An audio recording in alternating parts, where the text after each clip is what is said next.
નમસ્કાર, weather analysis સાથે હું છું પાયલ। 21 તારીખ સુધી ભયાનક વરસાદની આગાહી વચ્ચે અલગ અલગ મોડલ જે છે એ શું દર્શાવી રહ્યા છે, કયા જિલ્લાઓમાં એલર્ટ છે, હવામાન વિભાગની આગાહી શું છે એની વાત કરવી છે વિસ્તારથી। પહેલા વિંડીના માધ્યમથી જોઈએ તો તમે જુઓ કે મહારાષ્ટ્રના દરિયાકાંઠામાં અત્યારે જબરજસ્ત સિસ્ટમ જે છે એક્ટિવ છે। બંગાળની ખાડીમાં જે સિસ્ટમ બની હતી, અરબી સમુદ્ર સુધી એ સિસ્ટમની ટ્રફ ખેંચાયો, અરબી સમુદ્ર તરફ એ સિસ્ટમ આવી અને એના કારણે આ બધા જ વિસ્તારોમાં અતિથી અતિભારે વરસાદ પડવાની આગાહી છે।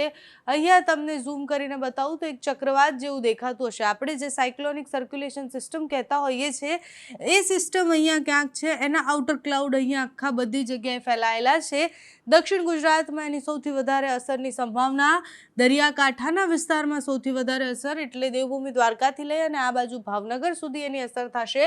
સાથે જ કચ્છમાં પણ વરસાદની સંભાવના, કારણ કે એ વિસ્તાર પણ જે અરબી સમુદ્ર સુધી ટ્રફ ખેંચાયેલો છે એના કારણે અરબી સમુદ્રમાં પહેલેથી જે કરંટ હતો એને વેગ મળ્યો અને એટલે જ કચ્છમાં પણ વરસાદની સંભાવના છે।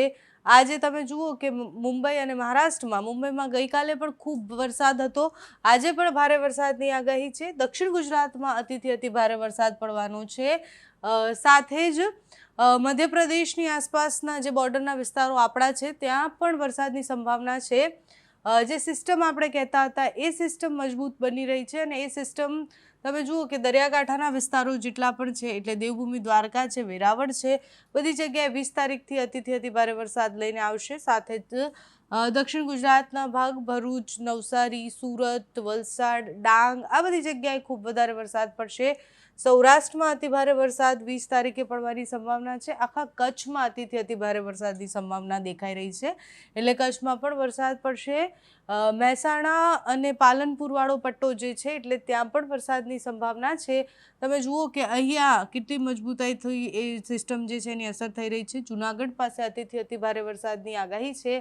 આપણે જો અહીંયા એક ચક્રવાત જેવું દેખાતું હશે એટલે આ જે છે ધીરે ધીરે આગળ વધ્યું અને એ અરબી સમુદ્રમાં ઓલરેડી કરંટ છે એટલે ત્યાં એને વેગ મળે છે અને પછી એ સર્ક્યુલેશન સિસ્ટમ જે છે એ ધીરે ધીરે લો પ્રેશર, પછી વેલમાર્ક લો પ્રેશર, પછી ડિપ્રેશન, ડીપ ડિપ્રેશન એવી રીતના આગળ વધતી હોય છે। એટલે અહીંયા એક ચક્રવાત જેવું દેખાઈ રહ્યું છે અને દરેક વાર કોઈ સર્ક્યુલેશન સિસ્ટમ બને, વાવાઝોડું બને એવું ન હોય, અલગ અલગ સ્ટેજ સુધી પહોંચી અને પછી આગળ વધતું હોય છે। 20 તારીખે પણ અતિથી અતિ ભારે વરસાદ ગુજરાતમાં પડવાની સંભાવનાઓ છે। 20 તારીખે બહુ જ વરસાદ પડશે। સૌરાષ્ટ્રમાં સૌથી વધારે વરસાદ ત્યારે પડવાની સંભાવના છે। 21 તારીખથી સ્થિતિ થોડીક સામાન્ય થશે એટલે વરસાદનું જોર જે છે એ ઘટશે, પણ કચ્છમાં ખૂબ વધારે વરસાદ ત્યારે પડવાની સંભાવના છે। જામનગર અને દરિયાકાંઠાના વિસ્તાર, સૌરાષ્ટ્રમાં ખૂબ વધારે વરસાદની સંભાવના છે।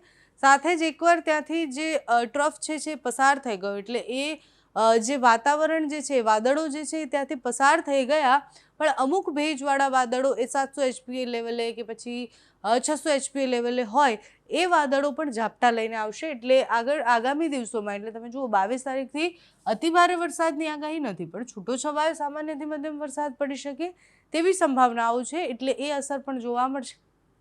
વિંડીનું જે મોડલ જે છે એ મોડલ પ્રમાણે 22 તારીખ સુધીમાં ગુજરાતમાં ખૂબ વધારે વરસાદ પડવાનો છે એટલે 20 અને 21 તારીખે અતિથી અતિ ભારે વરસાદની આગાહી છે। આજે પણ દક્ષિણ ગુજરાતના અનેક ભાગોમાં ભારે વરસાદ પડવાનો છે અને સૌરાષ્ટ્રના કેટલાય ભાગો, દરિયાકાંઠાના વિસ્તારોએ ખૂબ સાવચેત રહેવાનું છે।